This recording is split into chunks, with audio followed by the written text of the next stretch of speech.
परम आदरणीय जमी पर बैठे जमींदारों, चेयर पर बैठे चेयरमैन साहबों,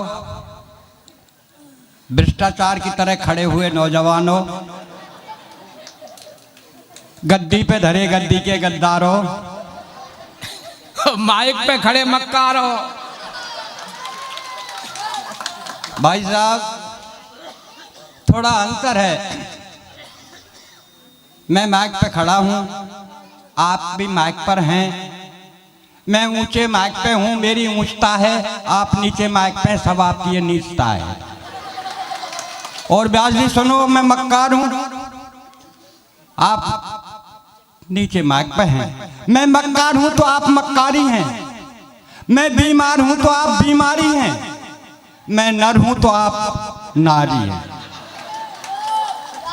भैया मुझे तो सब कह रहे हो तू नर है।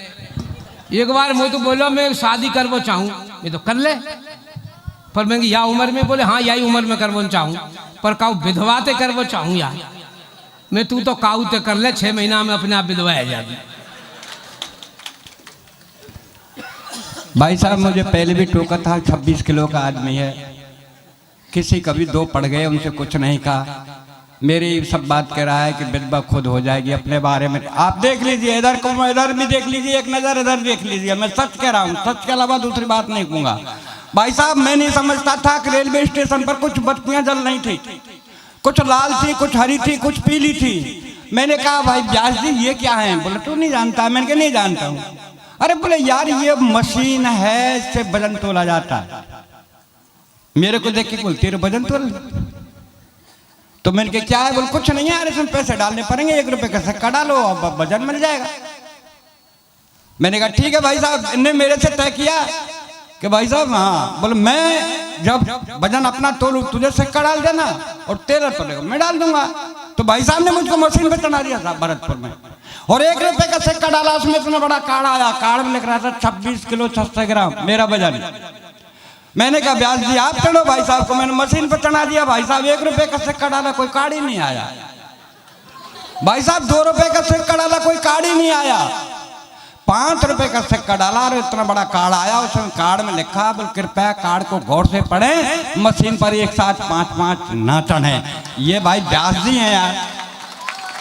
क्या बात है। एक बार हमारे यहाँ क्या हुआ था, रामलीला चल रही थी, रामलीला में जो हनुमान का पाठ करता था, पुजारी महाराज में उसमें गुस्से में लड़ाई हो गई। वो हनुमान का जो बात करने वाला था वो उसको छोड़ करके और वहां से चल दिया। शाम को पुजारी जी बड़े परेशान, क्या आज रामलीला में हनुमान का पाठ कौन करेगा? कम वक्त की बात थी, हम भुसावल से आ रहे थे दोनों जने, वो सिर्फ बस के इंतजार में थे। पुजारी ने कहा इनके वेशभूषा को देख करके, बोल भाई आप कौन हो? बोल हम तो कभी है। बोले भाई साहब एक बात बताओ, आप जाति से कौन है? बोल ब्राह्मण। बोले एक बात बताओ, हमारा हनुमान आज गुस्से में नाराज होकर के चला गया, तुम हनुमान का पाठ कर सकते हो? ये बोले भाई साहब कहना क्या पड़ेगा?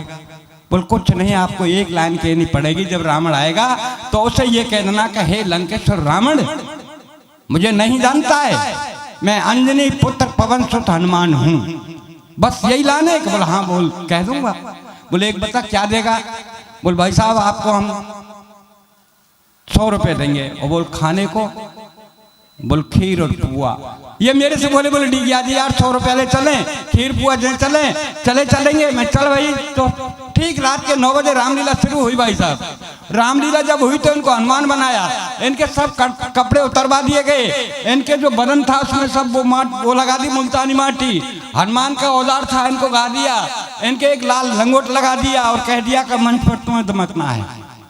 जैसे ही भाई साहब मंच पर आए, इधर से घूमे उधर से घूमे, आप जैसे श्रोता थे बोले हनुमान तो आज सही है, पहला हनुमान मुंबई जैसा था। जब रावण आया काराई कपड़ा 10 तलवार हाथ में घूमता हुआ आया, बोले बंदरी के बच्चे, ये बोला ना साहब मैं तो सोमदत्त व्यास हूँ। अरे बोले तू कैसे आए हो? बोले मेरी किस्मत और खीर पुआ ले आए, नहीं मैं ना आ रहा साहब। बोल तू कहाँ का है? बोल मैं तो भरतपुर को हूँ साहब। ये ऐसे सोमदत्त व्यास जी है, मैं बहुत सीधा साधा कवि हूँ साहब। अभी तो मेरे को और छेड़ेगा मानेगा नहीं। मैं एक बात बड़ा करना चाहता हूँ लीलाधर जी की स्मृति में। स्ट्रक्चर देखो, छेड़वे लाग स्ट्रक्चर है। अगले की शादी नहीं है रही, बहुत परेशान। मुझे बोला आज मेरे बयाना है रो का करूं मैं निर्मल बाबा के यहाँ चले जा। निर्मल बाबा के यहाँ गए, बोले मेरी शादी ना है रही महाराज। बोले जेब में कौन की फोटो है बता। तो जेब में फोटो धरी साहब जो है अटल बिहारी वाजपेयी की। अरे बेवकूफ या अटल बिहारी वाजपेयी निकाल, तो कौन की धरूं? बोले दिग्विजय सिंह की रख। दूसरे दिन लड़की वाले आने लग गए। जैसे ये देखा पूरा ये लाड़ला जो दिख रहा है तुम्हें, मोहनजोदड़ो से निकाल के लाए हैं है? तो लड़के वाले ने पूछा कि साहब क्या बात है, लड़का देख लिया? बोले हमने तो देख लिया, अब कहो डॉक्टर को दिखाओ।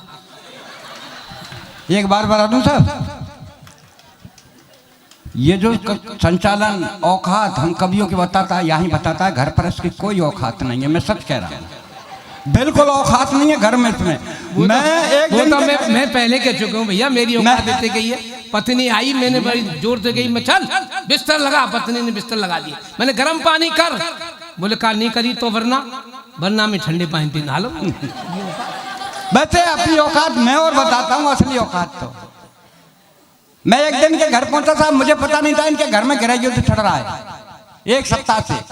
जैसे ही मैं इनके नजर पड़ा, इन्होंने कहा घर में गृह युद्ध चल रहा है और घरवाली मेरे से बात नहीं करती है, बात बने तो कैसे बने। इन्होंने कहा आओ डी गया जी, मुझको बैठाया और घरवाली को आवाज लगाई, बोल शायद आज ये बातचीत शुरू हो जाए। इन्होंने आवाज लगाई, बोल बाबूलाल डीगी आए जरा इनको पानी पिलाना।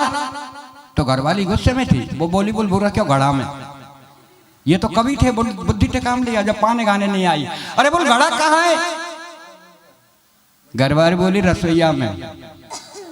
अरे बोल रसोईया कहाँ है? बोल घर में। अरे बोल घर कहाँ है? के गांव में। बोल गांव कहाँ है? के पंचायत में। बोल पंचायत कहाँ है? के तहसील में। बोल तहसील कहाँ है? के जिले में। अरे बोल जिला कहाँ है? के प्रांत में। अरे बोल प्रांत कहाँ है? के भारत में। अरे बोल भारत कहाँ है? के एशिया में। अरे बोल एशिया कहाँ है? के संसार में। अरे बोल संसार कहाँ है? के पानी में। बोल पानी कहाँ है? के बूरे क्यों घड़ा में लादर पे बादे या की औकात है साहब ब्याल जी की। मैं बढ़िया बढ़िया बढ़िया 4 पंक्ति पढ़ रहा हूँ। स्वागत है, पढ़ो। लीलाधर जी की स्मृति में फिर अपनी औकात पा जाऊंगा।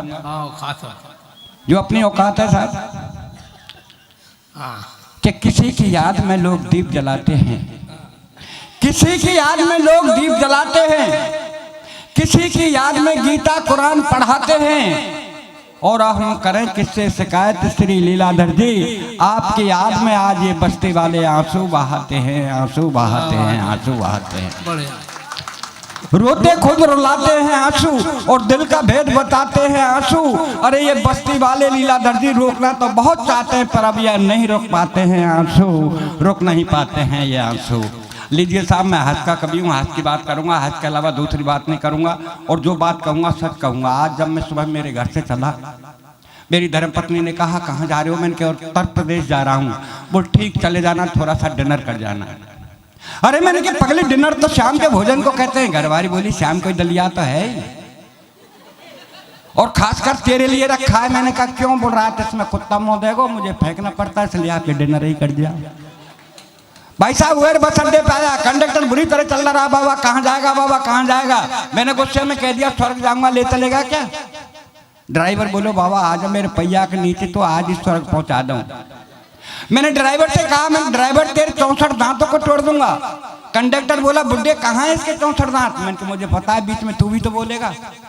तो 32 तेरे और 32 आके है 64 दांत। भाई साहब बस में बैठा, आदरणीय व्यास जी उसी बस में थे। मैंने कहा भाई साहब पैर से विकलांग हूं, मेरे लिए थोड़ी सी सीट दे दो। मेरे से बोले आप पीछे जा। भाई साहब पीछे गए, एक सज्जन से कहा बोला आगे जा।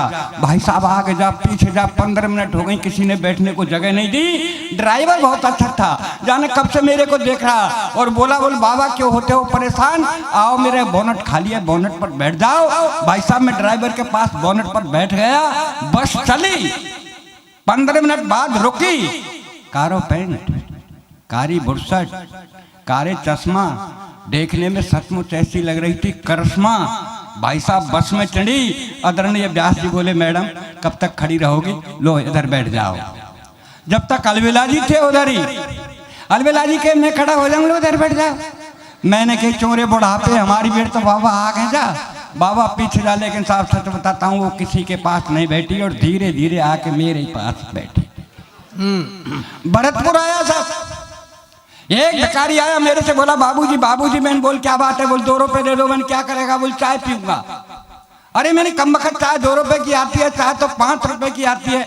अगर मेरे से मांगता तो 5 रुपए मांगता। भाई साहब भिखारी का जवाब देखिए।